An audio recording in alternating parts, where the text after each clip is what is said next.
परिचय। माँ, उस विशाल पहिए को देखो, वह गतिशील है। हाँ, वो विशाल पहिया गतिमान है। गति क्या होती है माँ? गति भौतिक विज्ञान का एक महत्वपूर्ण अध्याय है। इस संसार में हर चीज गतिशील है। वो कैसे? हालांकि वो बहुत कम और बहुत धीरे धीरे गतिमान हो सकती है, लेकिन हर चीज गतिशील होती है। लेकिन मैं तो गतिशील नहीं हूँ। यद्यपि तुम खड़े हुए प्रतीत होते हो, लेकिन पृथ्वी सूर्य के चारों तरफ घूम रही है और सूर्य हमारी आकाश गंगा के चारों तरफ घूम रहा है। गति कभी नहीं रुकती। माँ, मैं गति के बारे में और अधिक जानना चाहता हूँ। कृपया मुझे बताओ। ठीक है, चलो पहले घर चलते हैं, फिर मैं तुम्हें गति के बारे में बताऊंगी। उद्देश्य। इस पाठ के अंत में आप निम्न करने में सक्षम हो जाएंगे: गति को परिभाषित करना, सरल रेखीय गति का वर्णन करना, एक समान गति तथा असमान गति को समझना, चाल की गणना करना, वेग को परिभाषित तथा गणना करना, त्वरण को परिभाषित करना, गति के ग्राफीय प्रदर्शन को समझना, एक समान वृत्तीय गति का वर्णन करना। गति को समझना। गति दर्शक की स्थिति पर निर्भर करती है। उदाहरण के लिए हम देख सकते हैं कि एक वाहन धरातल के सापेक्ष गति में है। विभिन्न दर्शक किसी वस्तु की गति को अपने अनुसार देख पाते हैं। या फिर हम कह सकते हैं, अगर कोई वस्तु गतिमान है तो उसकी स्थिति दर्शक के सापेक्ष परिवर्तित होती है। एक घूमती कुर्सी, एक झूला, एक उछलती गेंद गतिशील वस्तुओं के उदाहरण हैं। पृथ्वी का सूर्य के चारों तरफ अपनी कक्षा में घूमना भी गति कहलाता है। सरल रेखीय गति। हमारे संसार में हर चीज गतिमान है, यहां तक कि स्थिर वस्तुएं, जैसे कि हमारा घर भी सूर्य या और तारों के सापेक्ष गति में है। गति पूर्णता ऊर्ध्वाधर, जैसे कि एक गिरता हुआ पत्थर, पूर्णता क्षैतिज, जैसे कार का राजमार्ग पर चलना, या तिरछी, जैसे एक हवाई जहाज का रनवे पर एक कोण पर उड़ान भरना होती हैं। किंतु ये एक सरल रेखा में होना चाहिए। जब हम भौतिक विज्ञान में किसी वस्तु की स्थिति को ज्ञात करने की कोशिश करते हैं, तब हम उसकी स्थिति को किसी निर्देश बिंदु से निर्धारित करते हैं। इस बिंदु को मूल बिंदु कहते हैं, जो कि अक्ष का शून्य बिंदु होता है, एक्स, वाई या जेड। हम किसी वस्तु की स्थिति का अंकीय प्रदर्शन उसको निर्देश बिंदु के धनात्मक दिशा या ऋणात्मक दिशा में रखकर करते हैं। उदाहरण के लिए एक कण को x बराबर 10 मीटर रखते हैं। यह कण x अक्ष के मूल बिंदु से 10 मीटर दूर स्थित होगा। जैसा कि तुमने पाया कि वस्तु की स्थिति को लंबाई की किसी मात्रक से मापा जाता है, हम यहां उदाहरण के तौर पर मीटर को मात्रक लेंगे। यहां वस्तु द्वारा तय की गई दूरी 10 मीटर है। किसी वस्तु की दूरी को निर्धारित करने के लिए हमें केवल अंकीय मान की आवश्यकता होती है, ना कि उसकी गति और दिशा की। किसी भौतिक राशि का अंकीय मान उसका परिमाण होता है। वस्तु की प्रारंभिक एवं अंतिम स्थिति के बीच की न्यूनतम दूरी को वस्तु का विस्थापन कहते हैं। एक समान गति तथा असमान गति। एक समान गति तथा असमान गति को समझने के लिए एक उदाहरण लेते हैं। इस सारणी यानी तालिका को देखो। यह कार ए द्वारा तय की गई दूरी है। माना कि 0 सेकंड में ये 0 मीटर दूरी तय करती है। 5 सेकंड में ये 10 मीटर तय करती है। 10 सेकंड में ये 20 मीटर दूरी तय करती है, इत्यादि। या हम कह सकते हैं कि हर 5 सेकंड में कार 10 मीटर दूरी तय करती है, क्योंकि ये समान समय अंतराल में समान दूरी तय करती है, तो उसकी गति को एक समान गति कहते हैं। अब कार बी को देखो। कार बी 5 सेकंड में 5 मीटर दूरी तय करती है। 10 सेकंड में ये 15 मीटर दूरी तय करती है। 15 सेकंड में ये 20 मीटर दूरी तय करती है।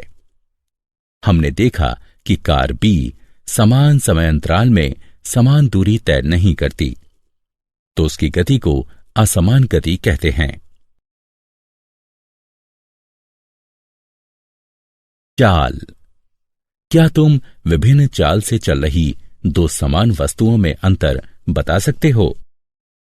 जैसा कि हम सब जानते हैं कि समान समय में वो वस्तु अधिक दूर जाती है जो कि तेज चलती है या तेज चाल से चलती है, बजाय उस वस्तु के जो धीरे चलती है। चाल में दूरी एवं समय दोनों साथ साथ होते हैं।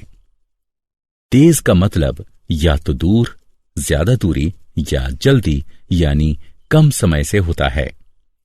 किसी वस्तु की चाल को दुगना करने का मतलब होता है कि समान समय में दुगनी दूरी तय करना। किसी वस्तु की चाल को दुगना करने का मतलब निर्धारित दूरी के लिए आवश्यक समय को आधा करना भी होता है। वस्तु द्वारा इकाई समय में तय की गई दूरी के उपयोग से उस वस्तु की गति की दर प्राप्त की जा सकती है। चाल का मात्रक मीटर प्रति सेकंड होता है। इसे इस चिन्ह द्वारा प्रदर्शित किया जाता है। अधिकतर अवस्थाओं में वस्तुएं असमान गति में होती हैं, इसलिए हम उन वस्तुओं की गति की दर को उनकी औसत चाल के रूप में व्यक्त करते हैं। वस्तु की औसत चाल उसके द्वारा तय की गई कुल दूरी को कुल समय अवधि से भाग देकर प्राप्त की जा सकती है। यदि एक वस्तु t समय में s दूरी तय करती है तो इसकी चाल v बराबर s/t होगी। दिशा के साथ चाल। एक निश्चित दिशा में चाल को वेग कहते हैं। किसी वस्तु की चाल व्यक्त करती है कि वह कितनी गति से चल रही है, जबकि वेग वस्तु की चाल एवं दिशा दोनों को दर्शाता है। एक समान वेग के लिए वस्तु को नियत चाल से निश्चित दिशा में चलना चाहिए। इसकी गणना औसत चाल की गणना के समान ही होती है।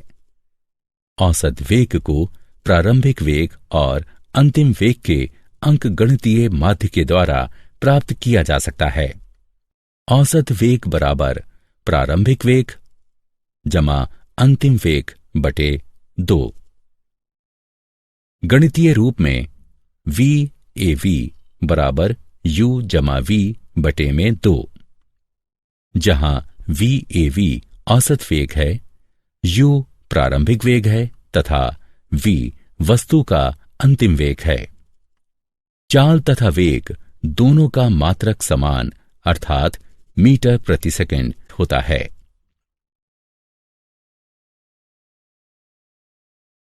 वेग में परिवर्तन की दर। वस्तु के प्रति इकाई समय में वेग परिवर्तन की माप को त्वरण कहते हैं। एक दिशा में त्वरण वस्तु की गति के बढ़ने या घटने का माप है। त्वरण वेग के परिमाण एवं दिशा में परिवर्तन की दर को व्यक्त करता है। त्वरण का मात्रक मीटर प्रति वर्ग सेकंड है। वस्तु के प्रति इकाई समय में वेग परिवर्तन की माप है, अर्थात त्वरण समय अवधि में वेग परिवर्तन के बराबर होता है। यदि एक वस्तु का वेग प्रारंभिक वेग u से t समय में बदलकर v हो जाता है तो त्वरण a निम्न होगा, a बराबर v घटा u बटे में t। एक समान या नियत परिमाण वाले त्वरण एक प्रकार की गति होती है जिसमें इसका वेग समान समय अंतराल में समान रूप से बदलता है।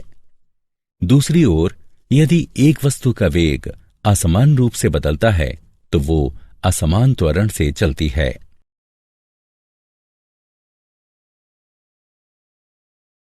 उदाहरण, चलो एक रेसिंग कार का उदाहरण लेते हैं। यह प्रारंभ से अंतिम तक 10 मिनट या 0.17 घंटे में 23 किलोमीटर दूरी तय करती है। हमको इसकी औसत चाल तथा औसत वेग की गणना करनी है। हमें पता है कि औसत चाल तय की गई कुल दूरी को कुल समय अवधि से भाग देकर प्राप्त किया जा सकता है। अर्थात औसत चाल 23 किलोमीटर दूरी को 0.17 घंटे से भाग देने पर 135.29 किलोमीटर प्रति घंटे के बराबर आएगा। उसी प्रकार से औसत वेग कुल विस्थापन को कुल समय अवधि से भाग देकर प्राप्त किया जा सकता है। जैसा कि हम चित्र में देख सकते हैं कि कुल विस्थापन 4 किलोमीटर है, इसीलिए औसत वेग 4 किलोमीटर को 0.17 घंटे से भाग देने पर 23.53 किलोमीटर प्रति घंटे के बराबर आएगा।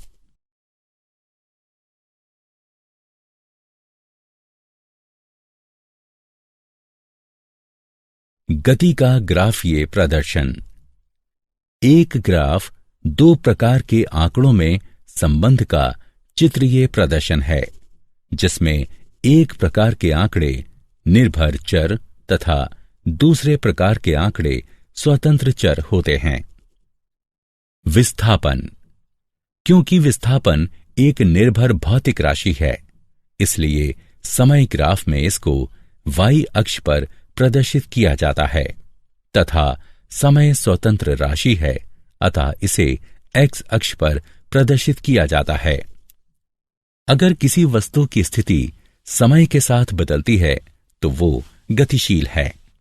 यदि कोई वस्तु समान समय अंतराल में समान विस्थापन तय करती है तो ग्राफ x अक्ष पर एक सीधी रेखा होगी जो एक समान गति को प्रदर्शित करता है। यदि ग्राफ एक वक्र है तो वो असमान गति को प्रदर्शित करता है। विस्थापन समय ग्राफ का ढलाव वस्तु के वेग को प्रदर्शित करता है। हम इसके बारे में एक छोटे से क्रियाकलाप के बाद विस्तार से जानेंगे।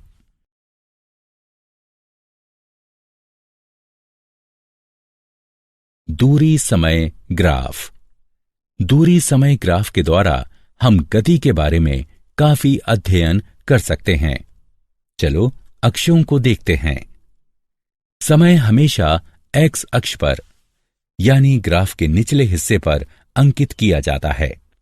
x अक्ष पर जितना दाईं तरफ बढ़ेंगे उतना ही समय प्रारंभ से ज्यादा होगा। दूरी हमेशा y अक्ष पर यानी ग्राफ की भुजा पर अंकित किया जाता है। ग्राफ में हम जितना ऊपर की तरफ बढ़ेंगे उतनी ही प्रारंभ से दूरी ज्यादा होगी। यदि कोई वस्तु गतिशील नहीं है तो उसको दूरी समय ग्राफ पर एक क्षैतिज रेखा से प्रदर्शित किया जाता है। हम देख सकते हैं कि अगर समय ग्राफ में दाईं तरफ बढ़ रहा है लेकिन दूरी में कोई परिवर्तन नहीं हो रहा है तो वो गतिशील नहीं है। हम ये कहते हैं कि वो वस्तु स्थिर है। यदि कोई वस्तु एक नियमित गति से गतिमान है तो वो दिए गए समय में समान दूरी से बढ़ेगी। ग्राफ में हम देख सकते हैं कि समय दाईं तरफ बढ़ रहा है तथा दूरी समय के साथ नियमित बढ़ रही है। इसका मतलब है कि वस्तु नियत गति से चलती है। नियत गति को ग्राफ में एक सीधी रेखा से प्रदर्शित किया जाता है। वेग समय ग्राफ। वेग समय ग्राफ को चाल समय ग्राफ भी कहा जाता है। चाल समय ग्राफ दूरी समय ग्राफ जैसा दिखाई पड़ता है। समय x अक्ष पर अंकित किया जाता है। चाल या वेग हमेशा y अक्ष पर अंकित किया जाता है। चाल समय ग्राफ पर एक सरल क्षैतिज रेखा दर्शाती है कि चाल नियत है, अर्थात ये समय के साथ बदल नहीं रही है। जब ग्राफ बढ़ती चाल को दर्शाता है तब गतिशील वस्तु त्वरित हो रही है। जब ग्राफ घटती चाल को दर्शाता है तब गतिशील वस्तु मंदित हो रही है। यह वस्तु के असमान त्वरित गति का वेग समय ग्राफ है। ग्राफीय विधि से गति के समीकरण। गति के 3 समीकरण निम्नलिखित हैं। v बराबर u जमा at, s बराबर ut जमा 1/2 at वर्ग, 2as बराबर v का वर्ग घटा u का वर्ग, जहां u वस्तु का प्रारंभिक वेग है जो कि t समय के लिए एक समान त्वरण a से चलती है, v अंतिम वेग है तथा t समय में वस्तु के द्वारा तय की गई दूरी s है। पहला समीकरण वेग एवं समय में संबंध व्यक्त करता है। दूसरा समीकरण समय एवं स्थिति के बीच संबंध व्यक्त करता है।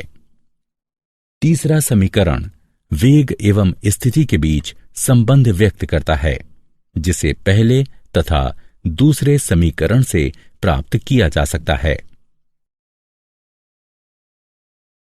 वेग समय संबंध के लिए समीकरण।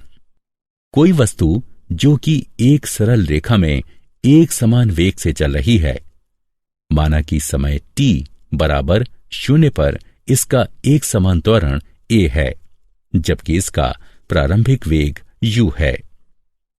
त्वरण के परिणाम स्वरूप इसका वेग t समय में बढ़कर v यानी अंतिम वेग हो जाता है तथा t समय में वस्तु s दूरी तय करती है।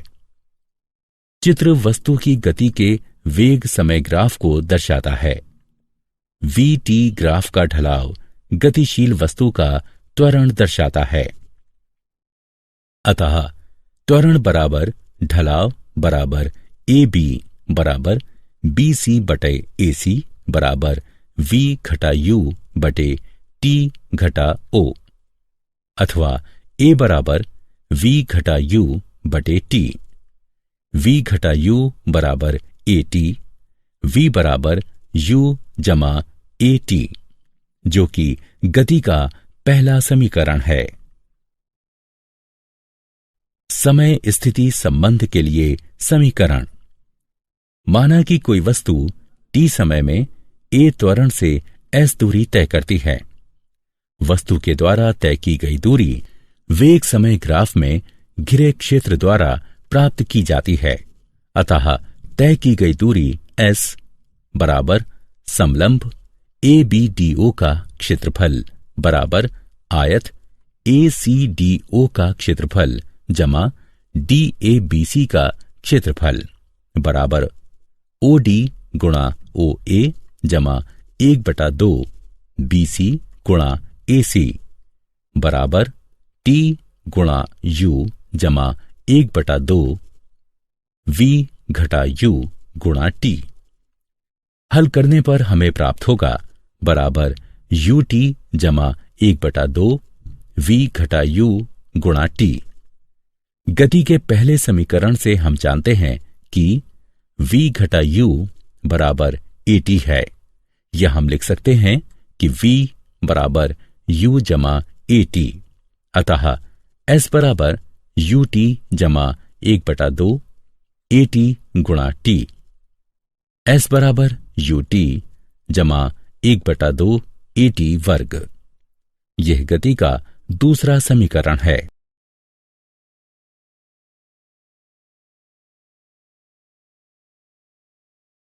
वेग स्थिति संबंध के लिए समीकरण। गति का तीसरा समीकरण इन पहले 2 समीकरणों से प्राप्त करेंगे।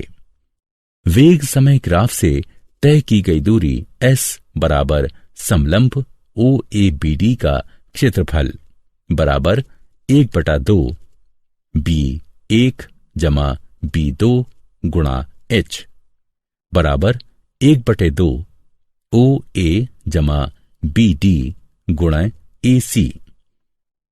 OA बराबर U, बी डी बराबर वी और ए सी बराबर टी रखने पर हम पाते हैं एस बराबर 1/2 यू जमा वी गुणा टी। समीकरण 1। लेकिन जैसा कि हम जानते हैं कि ए बराबर वी जमा यू बटे टी अर्थात टी बराबर वी घटा यू बटे ए। टी का दिया हुआ मान दिए गए समीकरण 1 में रखने पर हम पाते हैं वी वर्ग माइनस यू वर्ग बराबर 2as बराबर वी जमा यू वी घटा यू। सूत्र ए वर्ग घटा बी वर्ग बराबर ए जमा बी ए घटा बी का उपयोग करके हम पाते हैं वी जमा यू वी घटा यू बराबर 2as। वी वर्ग घटा यू वर्ग बराबर 2as। यह गति का तीसरा समीकरण है। एक समान वृत्तीय गति। किसी वस्तु का एक वृत्तीय पथ पर एक समान चाल से घूमने को एक समान वृत्तीय गति कहते हैं। वस्तु की घूर्णन अक्ष से दूरी हमेशा एक समान रहती है। जब कोई वस्तु एक वृत्त में घूमती है तो उसकी दिशा निरंतर बदलती रहती है। हिंडोला एक समान वृत्तीय गति का एक उदाहरण है। उपग्रह जैसे कि कृत्रिम उपग्रह या चंद्रमा जो पृथ्वी की कक्षा में घूम रहे हैं उनकी गति एक समान वृत्तीय गति जैसी है। ग्रह जो सूर्य की कक्षा में घूम रहे हैं उनकी गति एक समान वृत्तीय गति जैसी है। क्या आप जानते हैं सर आइजैक न्यूटन सदी के सबसे प्रभावी वैज्ञानिकों में से एक हैं। उन्होंने बहुत सारे सिद्धांत दिए हैं तथा बहुत सारे क्षेत्रों जैसे कि भौतिकी, गणित तथा दर्शन में महत्वपूर्ण योगदान दिया है। इंग्लैंड में पैदा हुए सर आइजैक न्यूटन बहुत प्रभावी भौतिक शास्त्री, गणितज्ञ, दार्शनिक, रसायनविद तथा ब्रह्मज्ञानी थे। न्यूटन की गति के 3 नियम वस्तु की गति पर लगने वाले बल से संबंधित हैं। जॉन्स केपलर ने खगोल के क्षेत्र में अपने अद्भुत कार्य से 17वीं सदी में विज्ञान में क्रांति लाने में योगदान दिया।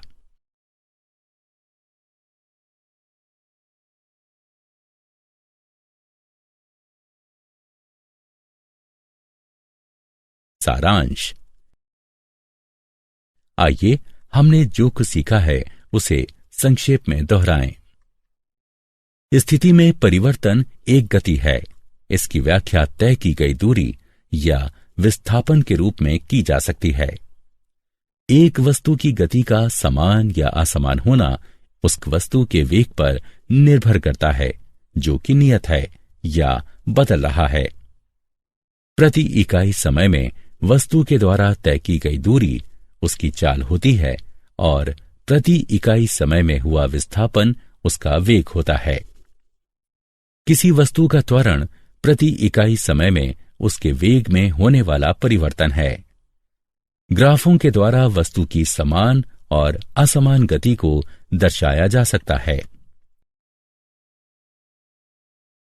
एक समान त्वरण से चल रही एक वस्तु की गति की व्याख्या निम्न 3 समीकरणों के माध्यम से की जा सकती है। v बराबर u जमा at, s बराबर ut जमा 1/2 at वर्ग, 2as बराबर v वर्ग घटा u वर्ग, जहां u वस्तु का प्रारंभिक वेग है जो कि t समय के लिए एक समान त्वरण a से गति करती है। इसका अंतिम वेग v है और t समय में तय की गई दूरी s है। अगर कोई वस्तु वृत्तीय पथ पर एक समान चाल से चलती है तो उसकी गति को एक समान वृत्तीय गति कहा जाता है।